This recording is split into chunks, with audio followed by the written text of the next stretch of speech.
یہی میری بہن. بسمillahirrahmanirrahیم. ایک مرتبہ پھر سکون رمضان میں آپ کو خوش آمدید کہتے ہیں. بریک میں ہم ڈسکس کر رہے تھے کہ سحر کے اوقات تو شروع ہو چکے ہیں اور بلال اکثر مجھ سے سوال کرتے ہیں ٹرانسمیشن میں کہ شائستہ کیا بناتی ہیں سحری میں, پسند کیا ہے.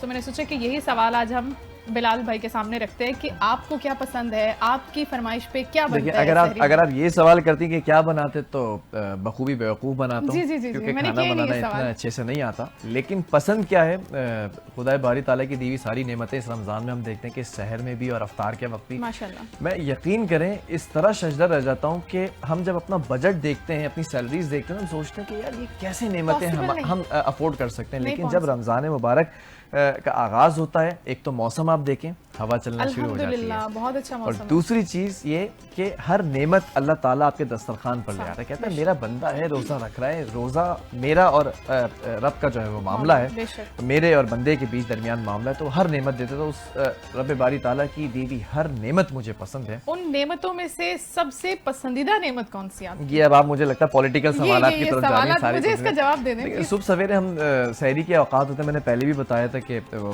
والدہ محترمہ ہے وہ پراٹھا بنا دیتی ہیں اور کوئی سالن ہوتا ہے اس کے ساتھ وہ کھا لیتے ہیں, یا پھر دہی کا استعمال میں زیادہ کرتا ہوں. اور ایک چیز اور ہے, وہ میٹھے میں جو ہم نہیں کھاتے, پھینی کھاتے ہیں. اکثر لوگوں کو بڑی عجیب سن کے لگتا ہے وہ, لیکن میں بڑے شوق سے کھاتا تھا بچپن میں بھی اور اب جوانی کے اندر بھی. بہرحال ہمارے درمیان جو شخصیات موجود ہیں, شاید آپ کو چہرے کے اوپر ہمارے روشنی اور نور نظر آ رہا ہوگا, یہ انہی کی وجہ سے, کیونکہ یہ جو شخصیات ہوتی ہیں یہ خدا باری تعالیٰ کی بڑی قربت رکھتی ہیں. کیونکہ عالم دین کے بارے میں یہ بات فرمائی گئی ہے کہ ان کے سینوں میں اللہ رب العزت نے علم کو محفوظ کیا ہے, اور یہ آپ کی اور میری رہنمائی کے لیے اس دنیا کے اندر ایک جاب کر رہے ہیں, ایک فریضہ سر انجام دے رہے ہیں. تو ہمارے درمیان جو شخصیت موجود ہیں وہ اس وقت میں ان کا تعارف کراتا چلوں. مرکزی مسلم لیگ کے رہنما بھی ہیں اور پریزیڈنٹ ہیں علماء و مشائخ کے. ہمارے درمیان جو شخصیت موجود ہیں فضیلت الشیخ سید ثقلین اسحاق صاحب. السلام علیکم ورحمۃ اللہ. وعلیکم السلام. کیسے ہیں, خیریت سے ہیں, بخیر و عافیت ہیں؟ آپ سنائیں خیریت سے. ماشاءاللہ. یہ جو آپ لوگ, میں ہمیشہ ہر شخصیت کو کہتا ہوں جو عالم دین یہاں پر بیٹھے ہوتے ہیں, آپ کا قیمتی وقت جو چرانے کا موقع اس ٹرانسمیشن کو دیتے ہیں نا, اللہ تعالیٰ آپ کو اس کا اجر ضرور دے.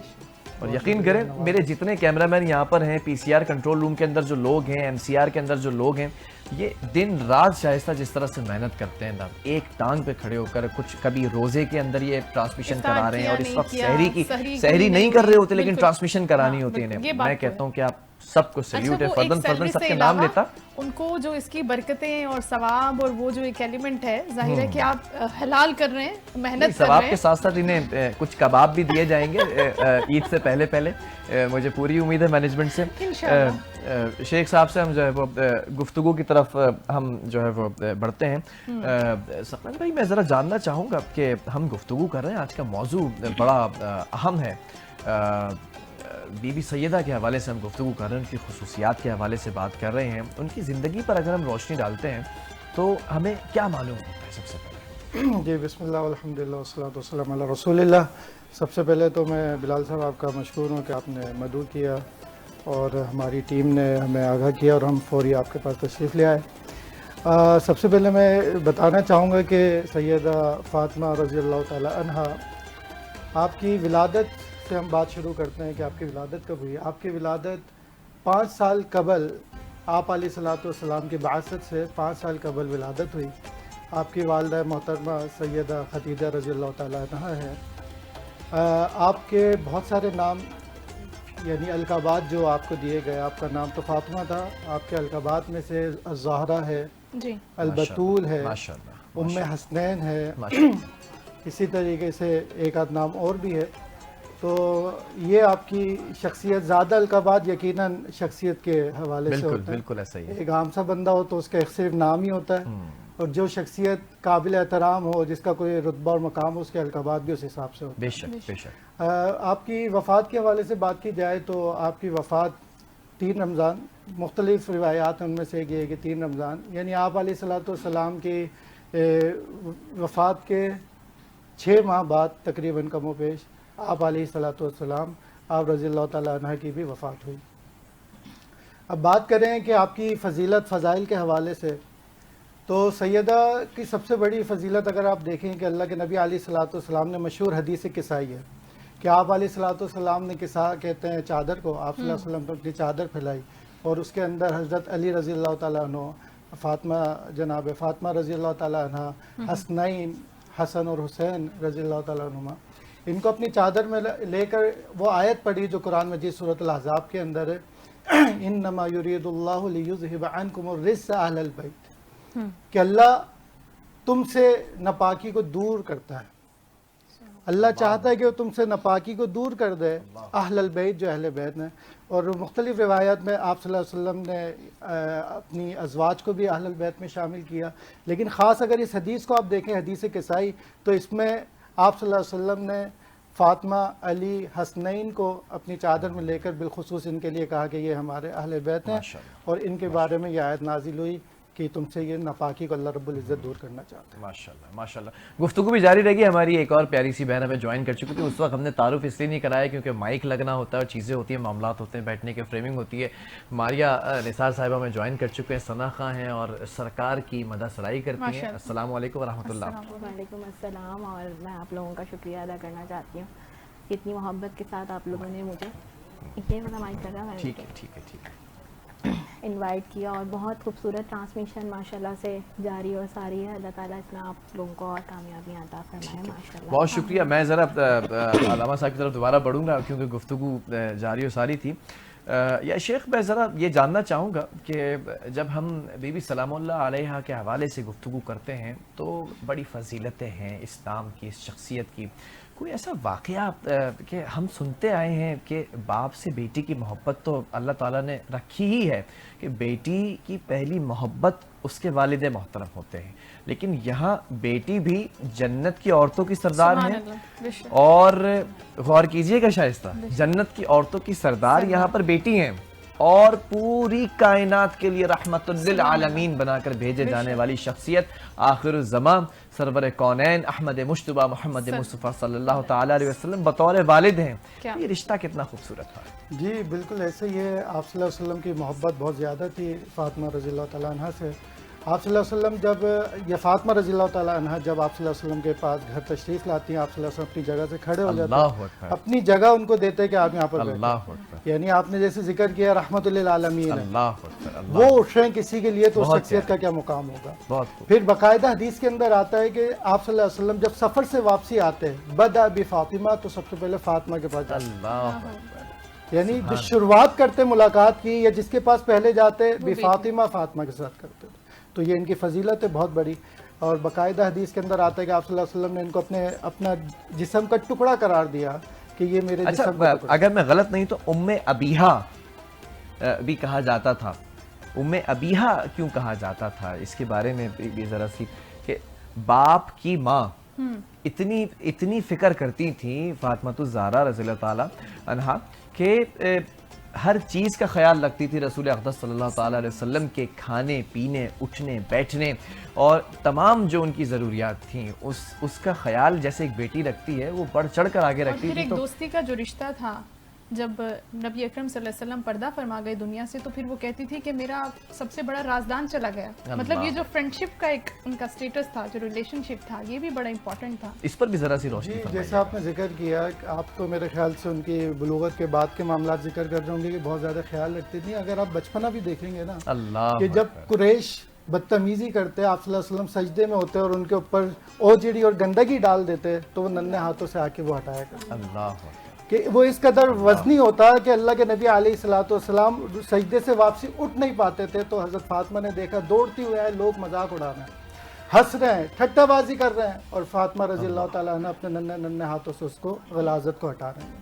تو یقیناً ایسے ہی ہے کہ جہاں اللہ کے نبی علیہ الصلوۃ والسلام کی محبت ہے، تو وہاں فاطمہ رضی اللہ تعالیٰ عنہ کی بھی محبت آپ صلی اللہ علیہ وسلم کے ساتھ۔ تو حضرت آپ سے کنٹینیو رہے گا، ظاہر ہے آج ان کی رحلت کا دن ہے اور ہم مزید بھی کچھ بات کریں گے ان کی پرسنالٹی کے حوالے سے، ڈفرینٹ اسپیکٹس کے حوالے سے، لیکن ماریہ ہمارے درمیان موجود ہیں، تو ہم چاہتے ہیں کہ انہی سے منسوب، اسی دن سے منسوب کوئی کلام اگر آپ ہماری سماعتوں کی نظر کر سکیں۔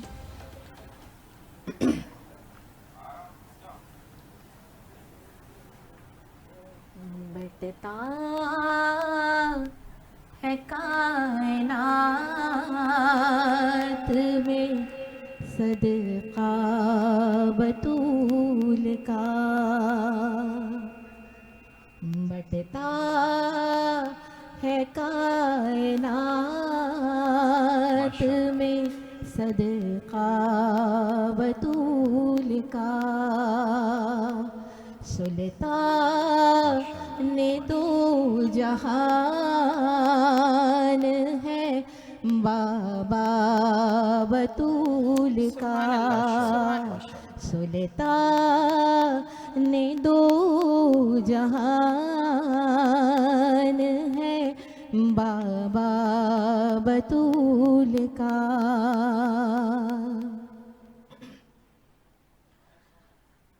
رہتی ہے میری دیکھ لو موجیں لگی ہوئی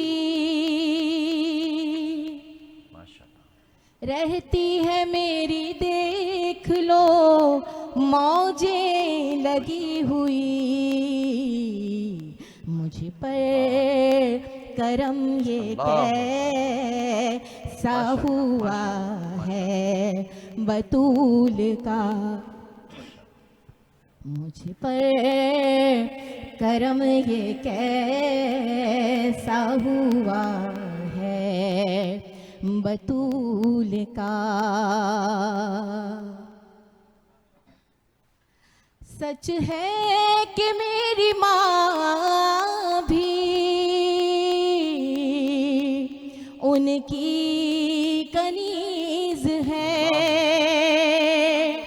سچ ہے کہ میری ماں بھی ان کی کنیز ہے میرا ہے باب دادا بھی منگتا بطول کا میرا ہے باب دادا بھی منگتا بطول کا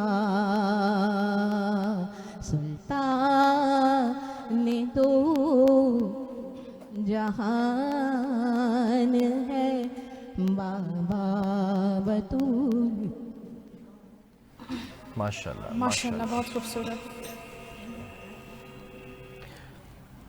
یا شیخ میں ذرا یہ جاننا چاہوں گا اتنی خوبصورت آپ نے جس طرح ماریہ کلام پڑھا اور میں چاہوں گا کہ پانی بھی ذرا دیا جائے ماریہ کو جو اسٹاف ہیں بالکل کوئی بات نہیں آپ پی لیجئے پانی میں ذرا حضرت آپ کی طرف بڑھوں گا بابا بطول کی بات ہو رہی ہے اور حضرت محمد مصطفیٰ صلی اللہ علیہ وسلم کی بات ہو رہی ہے یہاں پیغام کیا دیا جا رہا ہے رسول کو نبوت ملنے سے پہلے جو معاملہ تھا عرب کی انتہا یہ تھی بے بسی کی بے کسی کی مجبوریوں کی اور پیچیدگی کی بے ضابطگی کی کہ جب انتہا ہو جاتی نا تب انبیاء بھیجے اللہ تعالیٰ نے تو نبی آخر الزمان صلی اللہ تعالیٰ علیہ وسلم کو بھیجنے کی میں سمجھتا ہوں سب سے بڑی جو ایک انتہا ہو گئی تھی کہ اب آنا ضروری ہے بچیوں کو زندہ دفنایا جا رہا تھا یہ انتہا تھی میری نظر میں تو اس کے بعد جب آقا دو جہاں صلی اللہ تعالیٰ علیہ وسلم آتے ہیں اور اپنی بیٹی سے اس قدر محبت تمام صحابہ کو صرف صحابہ کو نہیں کفار کو مشرکین کو سب کو بتاتے ہیں کہ یہ بیٹیوں کی عظمت ہے بیٹیاں رحمت ہوتی ہیں یہاں پیغام کیا ملتا ہے اس رشتے میں جی بسم اللہ الرحمن الرحیم یقیناً ایسا ہی ہے کہ آپ صلی اللہ علیہ وسلم کی بعثت سے قبل مشرکین مکہ جب ان کو بیٹیوں کا پتہ چلتا ہے کہ بیٹی کی ولادت ہوئی ہے تو ان کے چہرے سڑ جاتے ہیں کہ بیٹی پیدا ہوئی ہے اس کو کہاں لگائیں گے کیا کریں گے یہ اس کو بیائیں گے فلاں چیزیں ان کے ذہن میں آتی ہیں تو وہ اس کا حل انہوں نے یہ نکالا کہ اس کو زندہ ہی درگور کر دیتے جس کا قرآن میں بھی ذکر ہے بھی ای ذنب قتلت کہ قیامت کے دن پوچھا جائے گا اس بچی سے کہ تجھے کس گناہ کے پاداش میں تجھے دفنایا گیا قتل کیا گیا میں چاہوں گا آپ نے ایک بات اور کہی کہ آپ صلی اللہ علیہ وسلم کی بعثت کا مقاصد جو تھے ان میں سے ایک مقصد کیا تھا کہ جو مشرکین کی جیسے ایک یہ غلطی تھی یا ایک یہ گناہ تھا اسی طریقے سے ان کا ایک بڑا گناہ یہ تھا کہ وہ 360 بت انہوں نے کعبہ میں رکھ دیے یعنی کعبہ وہ جگہ ہے کہ جہاں صرف اور صرف اللہ کی عبادت کرنی ہے وہاں پہ انہوں نے 360 بت سجا دیے آپ علیہ السلام کو بھیجنے کا مقصد یہ تھا کہ لا الہ الا اللہ کہ کوئی معبود برحق نہیں سوائے اللہ میری بہن نے بہت اچھی نعت پڑھی, میں اس پہ چاہوں گا کہ اگر میں اصلاح نہ کروں تو قیامت کے دن میری پکڑ ہوگی. اشعار تھوڑے سے چیک کر لیے جائیں, ماشاءاللہ آواز بہت اچھی ہے, بہت اچھے انداز سے پڑھا. تو میں چاہوں گا کہ اشعار اگر آپ ایک دفعہ پھر ریویو کر لیں. اس کے اندر آپ نے کہا کہ بطول کے منگتے اس طریقے کے کوئی الفاظ استعمال کیے, تو قرآن میں واضح ہے اور ہر نماز میں ہم لوگ کہتے ہیں ایاک نعبد و ایاک نستعین, کہ اللہ خاص تجھ سے مدد مانگتے ہیں, خاص تیری عبادت کرتے ہیں, تجھ سے مدد مانگتے ہیں. تو یہ جو بھی اللہ خالق ہے, یعنی جو کچھ بھی ہمیں پرووائڈ کر رہا ہے, سسٹین کر رہا ہے, وہ اللہ رب العزت کرتا ہے.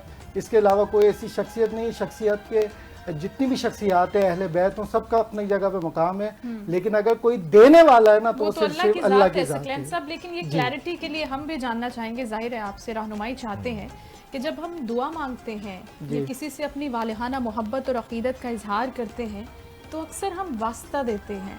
یہ جو واسطہ ہے, کہتے ہیں پنجتن پاک کا واسطہ ہے, حسن و حسین کا ہے, یہ جو اس کا بتائیے کہ یہ کیا مقام ہے, اس کی کیا گنجائش ہے؟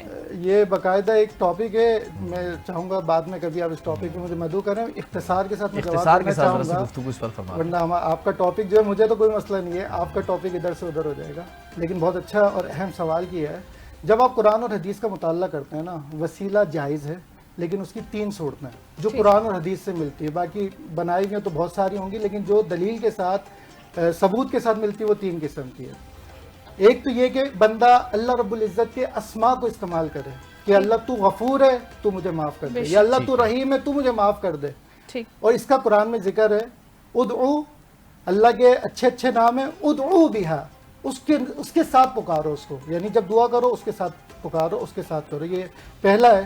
دوسرا اختصار کے ساتھ کہ انسان اپنے نیک اعمال کا وسیلہ دے. ٹھیک ہے, آپ قرآن میں بھی جہاں سورہ مائدہ کے اندر وسیلے کی بات ہے نا, وہاں پہ بھی اگر آپ دیکھیں گے تو وہاں پہ بھی یہ ذکر ہے, میں حوالہ دے دیتا ہوں, سورہ مائدہ آیت نمبر 35, ادھر بھی یہ ہے کہ وسیلہ اللہ کے لیے, اللہ کی طرف وسیلہ ابتغوا, تلاش کرو وسیلہ, اور وہ وسیلہ کیا ہے, وجاہدوا فی سبیل اللہ, اللہ کی راہ میں جہاد کرنا. جہاد کیا نیک عمل ہے, تو اس کو نیک عمل کا وسیلہ بنا کے. اور ایک حدیث مشہور ہے کہ 3 لوگ غار کے اندر پھنس گئے, پتھر سامنے آ گیا, تو اللہ کے نبی فرماتے ہیں کہ انہوں نے آپس میں ذکر کیا کہ یار تم اپنا جو بھی نیک عمل تم نے کیا خالصتاً اللہ کے لیے, اس کا وسیلہ دو. ان تینوں نے اپنے نیک اعمال بیان کیے. ان میں سے ایک میں بتا دیتا ہوں کہ ایک شخص کہتا ہے کہ اللہ میری ایک عادت تھی کہ جب بھی میں بکریاں چرا کر گھر واپسی آتا تھا تو میں جب تک بچوں کو دودھ نہیں دیتا تھا جب تک کہ میں اپنے والدین کو نہ دے دوں. لیکن ایک رات جب میں آیا, میں نے دیکھا والدین سو گئے. میں ساری رات کھڑا رہا, میرے بچے رو رو کے بدک کے سو گئے, لیکن میں نے ان کو نہیں دیا, کیونکہ میری نیکی کیا تھی کہ میں پہلے اپنے والدین کو پلاتا تھا, پھر میں اپنے بچوں کی طرف جاتا تھا. اگر یہ خاص عمل میں نے تیری رضا کے لیے کیا تو ہمیں اس مصیبت سے نکال دے. وہ پتھر تھوڑا سا اللہ کے اذن سے سائڈ پہ ہو گیا. یہ دوسرا طریقہ. اور تیسرا یہ کسی نیک شخص سے آپ جا کے دعا کا کہہ سکتے ہیں کہ میرے لیے دعا کرنا. یہ بھی حدیث سے ثابت ہے. صحابہ کرام, عمر بن خطاب رضی اللہ تعالیٰ عنہ کے زمانے میں, خلافت کے دور میں بارشیں نہیں ہو رہی تھیں, وہ اللہ کے نبی کے چچا کے پاس گئے, عباس رضی اللہ تعالیٰ عنہ کے پاس. ان سے جا کے کہا کہ جب اللہ کے نبی موجود تھے تو ہم ان سے دعا کروایا کرتے تھے, اب وہ رحلت کر گئے, اب وہ چلے گئے اس دنیا سے, وفات پا گئے, اب ہم ان کے چچا کے پاس آئیں کہ آپ ہمارے لیے بارش کے لیے دعا کریں. تو یہ 3 قسم کے وسیلے جو جائز ہیں. وسیلوں کی بھی اقسام ہیں کہ کس حد تک کس طرح سے مانگنا ہے. بہرحال لیکن یہ تمام جو شخصیات ہیں جن کا تذکرہ ہو رہا ہے, پنجتن پاک کا تذکرہ ہو رہا ہے, عباس رضی اللہ تعالیٰ عنہ بھی اہل بیت کے اندر. بالکل ماشاءاللہ. میں چاہوں گا کہ اگر آپ اجازت دیں تو حضرت علی کی جو شادی ہوئی جناب, میں اسی طرف آ رہا ہوں, ٹاپک کو میں اسی طرف لے کر آ رہا ہوں واپس, کہ جب ابھی سلام اللہ علیہ کے حوالے سے گفتگو ہو رہی ہے تو ہم ذرا اس نکاح کی طرف جائیں جس نکاح کی نوید سنائی گئی, اور پھر ایک نسل آگے بڑھنے کا, آل کو آگے بڑھنے کا, کیونکہ کربلا کے اندر دین کی بقا کے لیے بڑی قربانیاں دینی ہیں. جو قربانیاں حضرت ابراہیم علیہ السلام سے لے کے شروع ہوئی ہیں. حضرت ابراہیم علیہ السلام اللہ کے بڑے برگزیدہ نبی جو ہے وہ ہیں, اور ساتھ ساتھ ان کی جو اولاد ہے حضرت اسماعیل علیہ السلام, یہ قربانیوں کا سلسلہ وہاں سے شروع ہوا ہے. گردن پہ چھری رکھی ہوئی ہے اور چلنے کی بس آغاز ہو رہا ہے، اور حضرت ابراہیم علیہ السلام جانتے ہیں کہ اب بس اتنی منتوں سے، اتنی دعاؤں سے، اس عمر میں جا کے کہ بوڑھے ہو چکے ہیں تب جا کر یہ اولاد ملی ہے، اس اولاد کو بھی اللہ نے حکم دیا ہے، اور وہ اولاد بھی ایسی ہے کہ اللہ کا حکم ہے تو ابا جان آپ چھری پھیرنی ہے، لیکن وہ چھری کس پر پھرتی ہے؟ وہ مینڈھا جنت سے آ جاتا ہے، یہ قربانیاں وہاں سے شروع ہو رہی ہیں۔ تو یہ قربانی جو کربلا میں جا کر رکنی ہے، آل نے قربانیاں دینی ہے، اس قربانی کا سب سے پہلا درجہ تو یہی ہوگا نا کہ پہلے وہ نکاح ہوگا، پھر حضرت علی کرم اللہ وجہ، فاطمہ تو زہرا رضی اللہ تعالیٰ عنہا، یہ پھر آگے نسل بڑھائیں گے، تو وہ معاملہ کیا تھا اس واقعے میں بھی ذرا روشنی ڈالیے۔ جی آپ وہ واقعہ دیکھیں گے نا کہ کس طریقے سے حضرت علی نے پیغام دیا، تو آپ یقین کریں کہ آپ کو افسوس ہوگا کہ آج ہمارا معاشرہ کہاں کھڑا ہے، کتنی رسومات ہم سب نے، یعنی ہم سبھی شامل ہیں، ہم سے معاشرہ بنتا ہے۔ حضرت علی رضی اللہ عنہ ذکر کرتے ہیں کہ میں آپ صلی اللہ علیہ وسلم کے پاس گیا اور شرم کے مارے خاموشی کے ساتھ بیٹھ گیا۔ اللہ کے نبی علیہ الصلوۃ والسلام نے محسوس کیا کہ یہ علی کس وجہ سے آیا ہے، سوال کیا ما حاجتک یا علی، تجھے کیا حاجت لے کر آئی ہے، تیری کیا ضرورت ہے جو تو بات نہیں کر رہا اور خاموشی سے آ کے بیٹھ گیا۔ اللہ اکبر۔ فرماتے ہیں کہ میں نے ذکر کیا کہ فاطمہ بنت رسول کے بارے میں نے ذکر کیا، اظہار کیا کہ میں ان سے نکاح کرنا چاہتا ہوں۔ سادگی دیکھیں نکاح کی، آج ہمارے یہاں کتنی رسومات ہیں، بے شک، یعنی صرف پیغام آپ نے اگر نکاح کا لے کے جانا ہے نا کہیں رشتے کا، تو آپ کم سے کم 50,000 روپے تو تیار رکھیں۔ تو یہ کیا ہے، شادیوں کو مشکل بنانا ہے، نکاح کو مشکل بنانا ہے۔ حضرت علی خاموشی سے جا کے بیٹھے، ہونے والے سسر نے سوال کیا ما حاجتک یا علی، تیری کیا ضرورت ہے، کس وجہ سے آیا؟ فرمایا کہ فاطمہ بنت رسول سے میں شادی کے لیے آیا۔ آپ صلی اللہ علیہ وسلم نے جا کے فاطمہ سے پوچھا رضی اللہ تعالی عنہ، انہوں نے خاموشی اختیار کی، اور کماری کی خاموشی ہاں ہوتی ہے۔ یہ بھی آپ کو بتاتا چلوں، اسلام کے اندر اگر کماری لڑکی ہے اور اس سے پوچھنے جاتے ہیں، والد جاتا ہے، بھائی چاہتا ہے، والدہ جاتی ہے کہ تمہارے لیے فلاں رشتہ آیا ہے، اور اگر وہ خاموش رہتی ہے تو اس کا مطلب ہاں ہے، کیونکہ وہ شرم کے مارے وہ اظہار نہیں کر سکتی تو وہ خاموش رہتی ہے۔ تو فاطمہ رضی اللہ تعالیٰ عنہ سے پوچھا گیا تو آپ رضی اللہ تعالیٰ عنہ یہاں بھی پیغام دیا ہے کہ پوچھنا ضروری ہے، رضامندی۔ ہاں یہ بہت اچھا نقطہ آپ نے اٹھایا کہ اللہ کے نبی کون ہے؟ رسول ہے، اور رسول خود کوئی کام کر سکتا ہے نا، چاہے اپنی بیٹی کا ہے، لیکن وہاں پہ بھی جو شریعت کے اصول ہے نا کہ لڑکی سے بھی پوچھنا ہے، تو اللہ کے نبی لڑکی کے پاس گئے، فاطمہ رضی اللہ تعالیٰ عنہ سے کہا کہ علی کا رشتہ ہے، آپ نے خاموشی اختیار کی، اور وہ کیا تھی؟ رضامندی تھی۔ آپ صلی اللہ علیہ وسلم نے ان کے پاس زرہ تھی، اس کو بیچا، وہ حق مہر ہوا، وہ کم و بیش 400 کچھ بنتے ہیں، وہ درہم کے عوض ان کا نکاح کیا، اور آپ صلی اللہ علیہ وسلم نے ولیمے کا کہا، ولیمہ کیا گیا، ولیمے کے بعد ولیمے میں یہ دعا دی اللہم بارک لہما، اللہ اکبر، برکت دے، اور پھر دعا میں مزید یہ الفاظ بھی ہیں کہ ان کی نسل کے لیے دعا کی گئی، ماشاءاللہ۔ جو آپ نے ذکر کیا نا کہ بابرکت نسل جنہوں نے قربانیاں دی ہیں کیسے ہوئیں، تو وہ نسل آپ صلی اللہ علیہ وسلم کی دعا تھی کہ اللہ ان کی نسل کے اندر بھی برکت دے، بے شک، بے شک، جن سے پھر حسنین، حسن و حسین ہوئے، زینب ہوئے، اور ام کلثوم۔ ماشاءاللہ ماشاءاللہ، بہت ہی خوبصورت اور پرسوز انداز کے اندر گفتگو ہو رہی تھی، اور جس ہستی کی گفتگو ہو رہی ہے، اور میں چاہوں گا کہ اب ہم ذرا مجھے بھی پینل کنٹرول روم سے ذرا بتایا جائے کہ ہمارے پاس ابھی ہے، ہم نعت کی طرف بڑھ جائیں پھر۔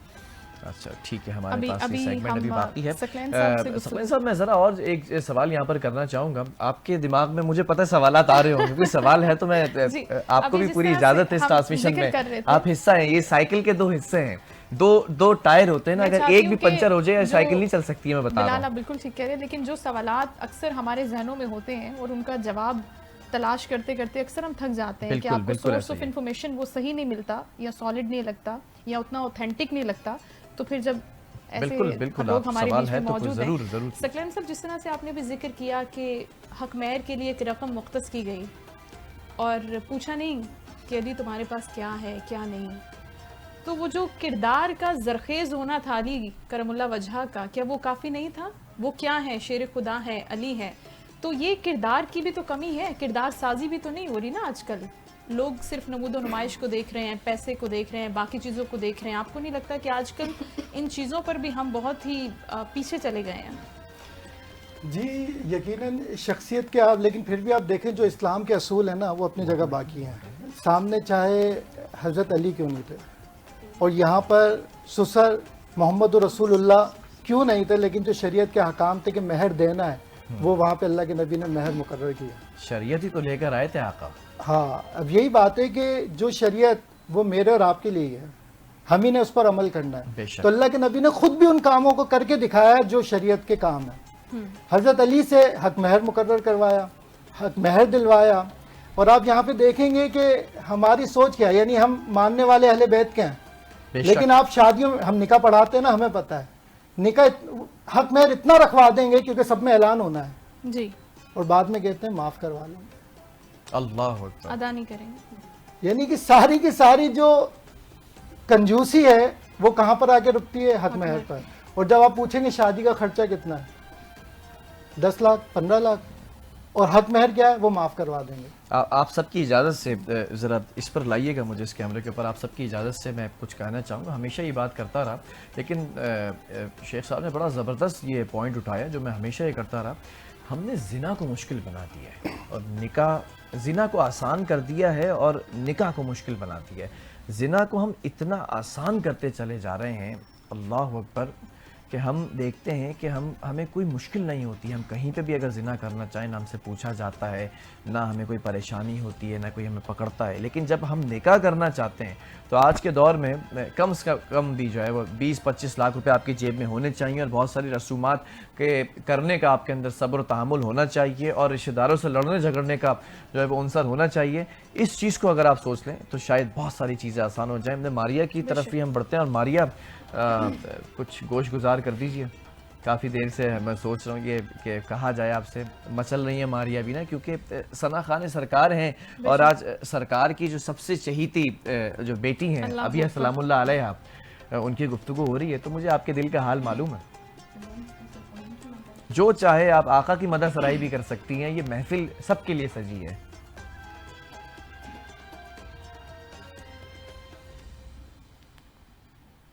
روشنی کا عروج, ظلمتوں کا زوال, آئینہ بھی وہی عکس جمال,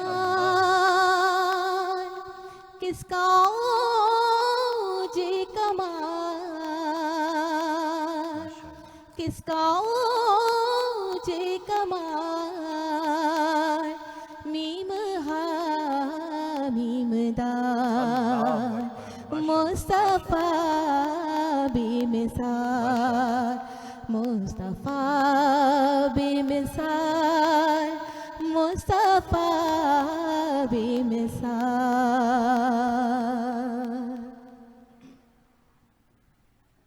ان کا جود و کرم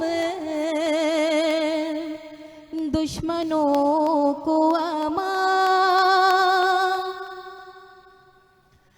دست اعجاز دے کنکری کو زبان, حق نے بخشی مجھے,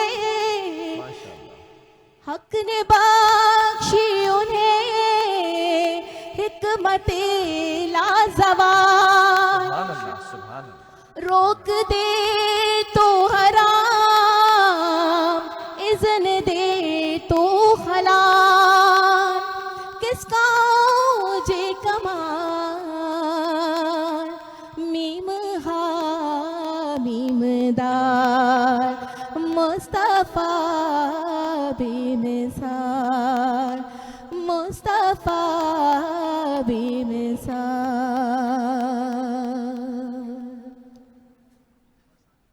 اس جہاں میں کوئی ایسا آیا نہیں, دھوپ میں جو چلے اور سایہ نہیں, فرش تو فرش ہے, عرش پر